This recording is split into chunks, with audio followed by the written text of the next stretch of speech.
The power of not reacting. There was once a young man who was constantly mocked by people around him. Everywhere he went, someone had something cruel to say. They called him names. They spread rumors. And every single time he reacted, he shouted, he argued, he tried to defend himself. And every time he did, he felt weaker, because the more he reacted, the more control they had over him. One day, an old teacher watched this happen. He pulled the young man aside and said, "Every time you react to their words, you hand them your power. But if you stay calm, their words die in silence." The young man didn't understand at first. How can silence be stronger than fighting back? He asked. The teacher smiled and handed him a glass of water. Then he dropped a spoonful of salt inside. "Drink it," he said. The young man sipped it and frowned. "It's bitter." The teacher then led him to a river. He dropped the same spoonful of salt into the flowing water. "Now,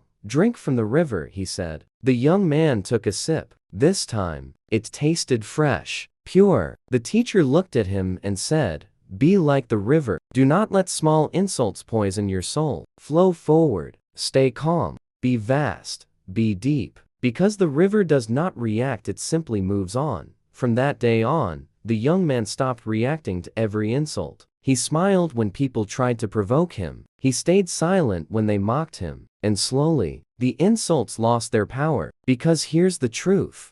Reacting is weakness. Calm is strength. So, the next time someone tries to hurt you with words, remember the glass of water. Remember the river. Don't react. Don't give away your power. Be the river, and you will always flow stronger than the storm.